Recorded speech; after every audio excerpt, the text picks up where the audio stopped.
Hey everybody, Tanya Diamond here. And wow, I'm using Zoom to go to Facebook Live, and it's kind of crazy. It didn't really tell me when I was getting started. Glad I wasn't doing anything too crazy. So it's not in real time, which is a little bit freaky. And good thing I probably don't actually want to see myself or watch myself or whatever. That's unusual too. So, what do I want to say? I want to talk today what is a sexual healing ritual, because I keep talking about these sexual predators, I keep talking about things like that. And if you don't even know what a sexual healing ritual is, then of course you're going to be like, what the heck are you talking about? Okay, so sexual healing in the West came about probably um, at least 25 or 30 years ago. There is primarily through the source school of Tantra, and a guy named Charles Muir decided to certify sexual healers. Now, he was just teaching people how to be their own sexual healers, or he was teaching couples to do this ritual on each other that was to help them create intimacy and presence and help to release old trauma stored in the body. Now, when I look into it, there's been other rituals throughout time and history that have been used, but this kind of idea of what we're seeing right now in the West, and where all of these people are coming out as sexual healers, stems from this idea that the sacred spot, which is actually the G spot inside of a woman's vagina, holds all the emotional upset and trauma from her life. And that should you access that in a certain way, that there will be a release of that trauma and the ability for her to become free from the past and to become more aroused and to have the ability to be multi-orgasmic, to have female ejaculation and that type of thing. And then when it comes to men, the idea is that their sacred spot is their prostate. So for men, healing through the anus, contacting this spot gives them the relief and the somatic release, cellular memory release of trauma in their past. So when I was very interested in learning this, I'd already had a lot of somatic bodywork training, a lot of understanding of the subconscious mind and how it works. And I'd had Tantra training from an actual lineage master that had zero to do with any of this. So all my classical Tantra training and lineage training had zero to do, it never even heard. This was not even ever part of any ritual. And in classical Tantra, this really isn't part of most rituals either. So this was a hybrid of some erotic arts and in the source school, the whole idea that making a woman have an ejaculatory orgasm was going to heal all her trauma. That's so. When I heard about this workshop, I went to it. I was one of the first group of people that Charles Muir was going to train to do this.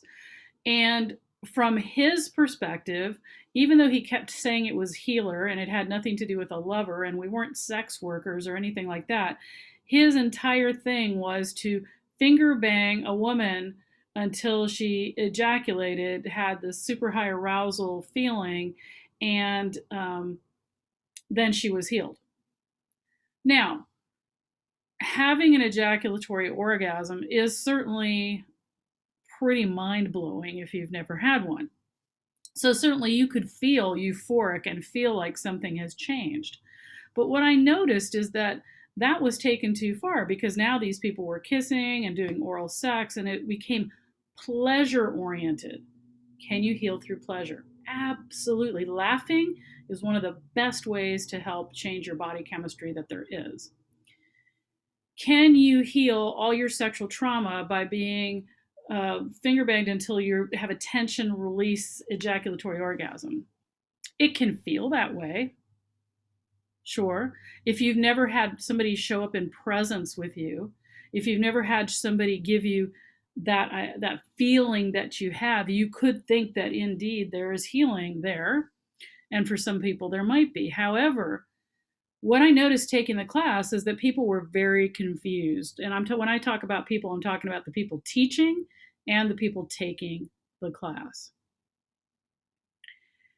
It became quickly identified as basically just giving somebody high arousal pleasure without any trauma training, without the idea that understanding that in neurochemistry, if you give somebody high arousal and their nervous system is already upset, you can blow them out. You can cause more trauma. So that's what I saw happening. More trauma being caused, more people crossing the lines of kissing and having sex and making out. And it became kind of like a, hey, let's all have really great feeling sex, which is awesome, but not the point, I feel, of sexual healing. So after going through a few of his things, trying to say, hey, you should be watching what people are doing, I now know why he didn't want to see what people are doing, because he really wasn't interested in people holding the boundary of what a healer looks like. He was more interested in everybody showing up and having a good time, and he was having his own personal good times. And since then, there have been more people hurt than helped over the years. And as they certified more and more people with less and less boundaries and understanding, we have many, many people being hurt. Now, when you teach a couple this work with themselves, it's epic. The way I teach it is not about getting somebody off. The way I teach it is about holding presence and more static and being still. If the orgasm happens, so be it. And yes, you can actually have an orgasm through somebody just holding static and no motion at all. In fact, if you do that, that is surrender falling into pleasure instead of being hyper aroused and banged into a tension release. They're very, very different. And it's been 25 years now since that's been going on. And I did hands-on work for many, many years. Sadly, there's no differentiation in most of the United States between sex work and sexual healing work. So it's not regulated. Getting certified doesn't mean anything. Certification is only as good as the reputation of the certifying agency. There's no regulation. So if you're saying, well, I want to only go to a certified sexual healer, that doesn't mean anything if the school is built on, built from somebody who's a predator and has never cared about what's happening and who's doing what. And I brought attention to the fact a woman got raped in his workshop, and Charles dismissed me. I brought attention to him that I had been violated in one of his workshops by one of the people he was certifying, and he blew me off. There was no concern, no care, none of that. So you can only imagine that over the years, it really didn't get better. In fact, I asked people and it didn't. In fact, it probably got worse. And from the stories I've read, it has. So sexual healing is important and it's needed. And if it's done correctly, it's not about arousal. It's really about holding space for. It's really about being present to the other person and allowing them. So if I'm standing in a space of neutral, I'm in my clothes, I'm in a space of neutral, I'm doing this touch with breath work. I know I'm trauma trained, so I'm watching for how the person's responding, if they freeze, if they disassociate, what's happening to them. Nothing about me is important except for me holding presence and space and allowing somebody's somatic cellular memory to release itself through breath and sound. That's what sexual healing is. Sexual healing is not how to give somebody an orgasm. Sexual healing is not about teaching men how to have higher levels of arousal through fancy hand jobs. That's not sexual healing. Those are pleasure. And that's awesome. And if you need more pleasure or want to learn about more pleasure, that's a great, go do that. And any sex work person working in sexual work can do that for you. You don't need to go to a quote unquote Tantra sexual healer to do that. And in fact, if you have trauma, it's better not to. It's better to learn how to do the practices on yourself. So the ability to stand in a space of neutral means that when you're touching somebody in a way that only a doctor or their lover touches them and they react to you by getting aroused because they're not used to anything else and you are 100% neutral, Their arousal means nothing. You're not following it, you're not chasing it, you're not making it bigger, you're neutral. Then healing can start to happen. Does it mean that when you do this, somebody might orgasm? I've had people do that. More though, I've seen men with no erections saying it being like, "Oh, this never happens," and I'm like, "It's not about your erection. This is about healing." I see most men not erect when I do this work with them. And if you're a woman who's worried that that means something, you're a man that's worried that means something, then obviously you're not meant to be doing healing work. If you're trying to sex somebody up, you're not doing healing work, you're doing pleasure work. If you act in any way as a lover to this person, like, ooh, baby, if you're trying to be sexy to them, or you're allowing them to get sexy with you and then you have a reaction to that, you shouldn't be doing this work. There's so much legitimacy in, when I teach couples how to do this with each other, I'm telling them the same thing. Don't kiss, don't make out, no oral sex. It's a 4-hour container. You don't get to do anything with anything that happens for 4 hours. Why? Because it's important to leave the person that just had the ritual done in a space of self. Even if they are turned on, even if they just had 15 multiple orgasms and all they want to do is have sex with you, it's a no. The container is as important as the ritual. The container is as important as the ritual. That when you walk into that container, nothing will change. You've set the boundaries ahead of time. You have the ritual. They can go backwards, they can say no, but they can't say go forward, and neither can you. And even if, as a person doing the work, you are hella turned on because you have an attraction to this person, all that stuff, you remain in neutral. Neutrality is the key to the healing. The finger placement, the body placement, I can do this with somebody fully clothed, just putting my hand near, over, even above their second chakra, their vulva, their penis. I can put my hand over without even touching, and this ritual will be solid, because the most important part of the ritual is the presence. The most important part of the ritual is the safety of the container, that I cannot be budged from the container that I set up, from the safety that they're in. Nothing is ever going to be about me. They don't have to do anything for me. I don't show up in that except to be a neutral. That's the beauty of that. So, like, teaching somebody, like in a couple, and I say it's 4 hours, don't violate that boundary, because when you do, it's not that crisis happens if it's your partner.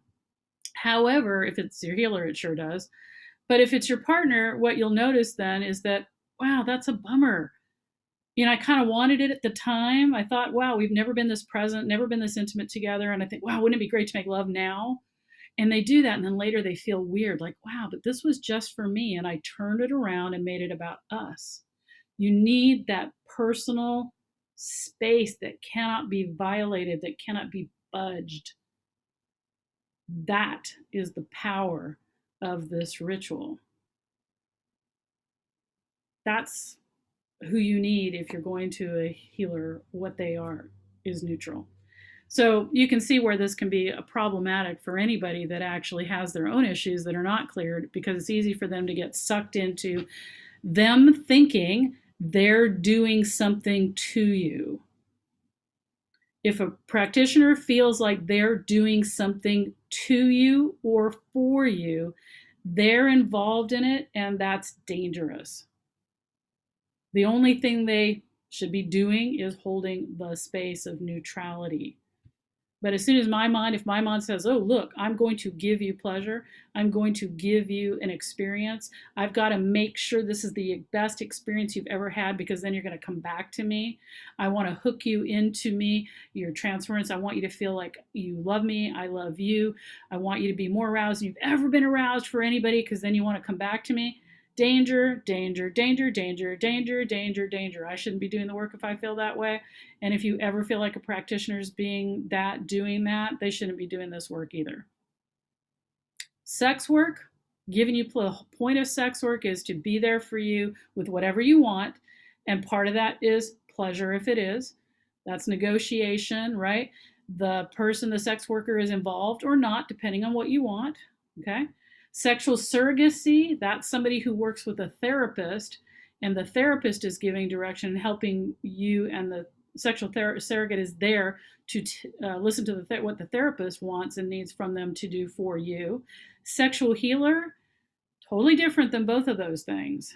And if there isn't a place where people can go to get sexual healing that doesn't involve the healer being part of the experience, they're not allowing you to process information you need to process on your own. You'll get pleasure, maybe, partly. You get abuse, absolutely, if they don't. But you don't get the deep core healing that sexual healing ritual really, really has the ability to do. I remember one guy in the workshop, he had, in the first workshop I attended, he'd been to four other women before me, because we all had to work on each other.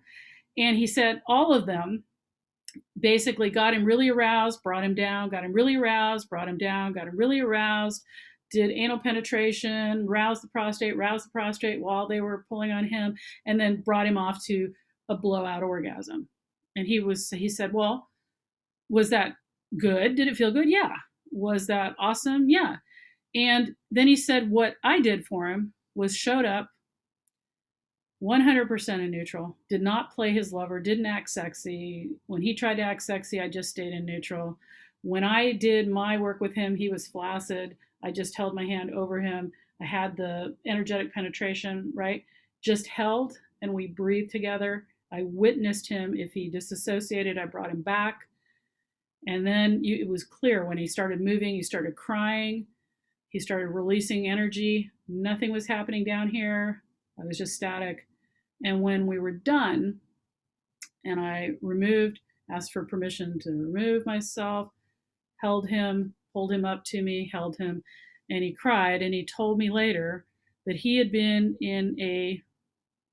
taken hostage when he was young, in his teens, and had been held and tortured in a prison camp for many, many years in Central America.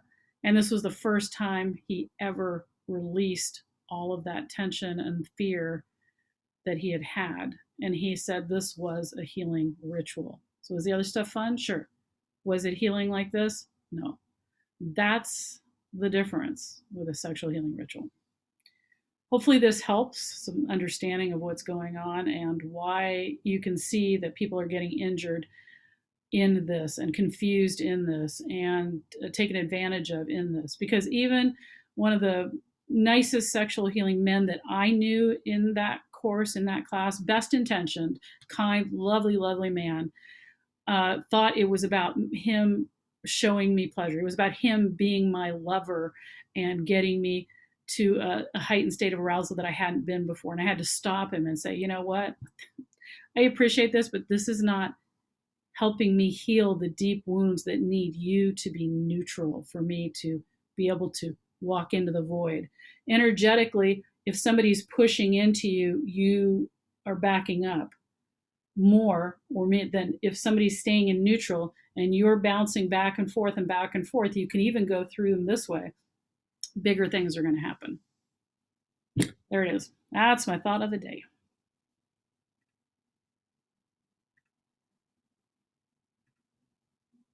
And I don't know how to turn this off. Oh, there I am.